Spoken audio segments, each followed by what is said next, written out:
സാഹിത്യം, സമാധാനം, സാമൂഹിക സേവനം, ദേശീയ നവോത്ഥാനം തുടങ്ങി പ്രൗഢഗംഭീരമായ പേരുകളിൽ അവാർഡുകൾ പ്രഖ്യാപിച്ച് പൊതുജനങ്ങളെയും പ്രമുഖരെയും പറ്റിക്കുന്ന വൻ അവാർഡ് മാഫിയ രാജ്യത്ത് സജീവമാകുന്നു. തുച്ഛമായ തുക മുതൽ ആയിരക്കണക്കിന് രൂപ വരെ വാങ്ങി ഓൺലൈനായും നേരിട്ടും വ്യാജ പുരസ്കാരങ്ങൾ വിതരണം ചെയ്യുന്ന റാക്കറ്റുകളാണ് ഇതിനു പിന്നിൽ പ്രവർത്തിക്കുന്നത്. സമീപ ദിവസങ്ങളിൽ സോഷ്യൽ മീഡിയ പ്ലാറ്റ്ഫോമിലൂടെയും വ്യാപകമായി പ്രചരിക്കുന്ന സന്ദേശങ്ങളാണ് ഈ തട്ടിപ്പിന്റെ വ്യാപ്തി വ്യക്തമാക്കുന്നത്.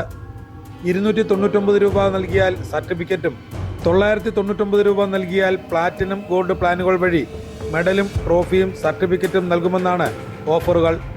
മുൻ പ്രധാനമന്ത്രിമാരുടെയും ദേശീയ നേതാക്കന്മാരുടെയും പേരുകൾ ദുരുപയോഗം ചെയ്താണ് പലരും ഇത്തരം പുരസ്കാര ബിസിനസ് നടത്തുന്നത്.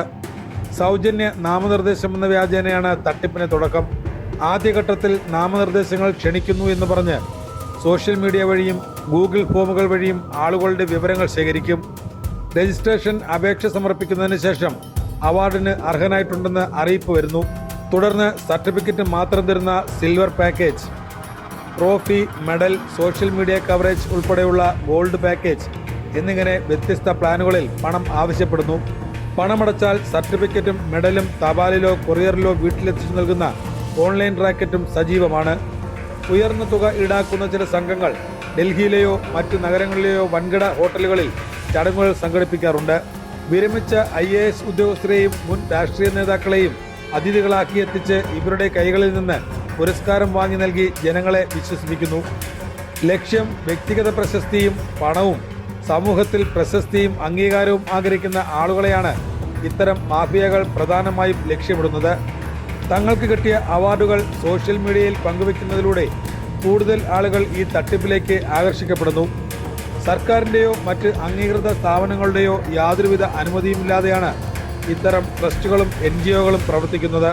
ആദ്യഘട്ടം ഫീസ് അടച്ച് രജിസ്ട്രേഷൻ ചെയ്യുന്നവർക്ക് പിന്നീട് അഭിമുഖങ്ങൾ എടുത്ത് സോഷ്യൽ മീഡിയയിൽ പ്രചരിപ്പിക്കുന്നതിന് 25,000 രൂപ വരെ ഈടാക്കും. അവാർഡ് ദാന ചടങ്ങിൽ ഏകദേശം 400 മുതൽ 500 പേർക്ക് വരെ അവാർഡുകൾ നൽകുന്നുണ്ട്. കോടിക്കണക്കിന് രൂപയുടെ അഴിമതിയും നികുതി വെട്ടിപ്പുമാണ് ഇതിന്റെ പിന്നിൽ നടക്കുന്നത്.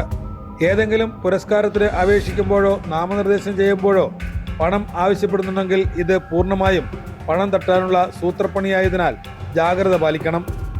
യഥാർത്ഥ ദേശീയ സംസ്ഥാന പുരസ്കാരങ്ങൾക്കൊന്നും തന്നെ അപേക്ഷകനിൽ നിന്നും എൻട്രി ഫീയോ അവാർഡ് പാക്കേജ് ഫീയോ ഈടാക്കാറില്ല.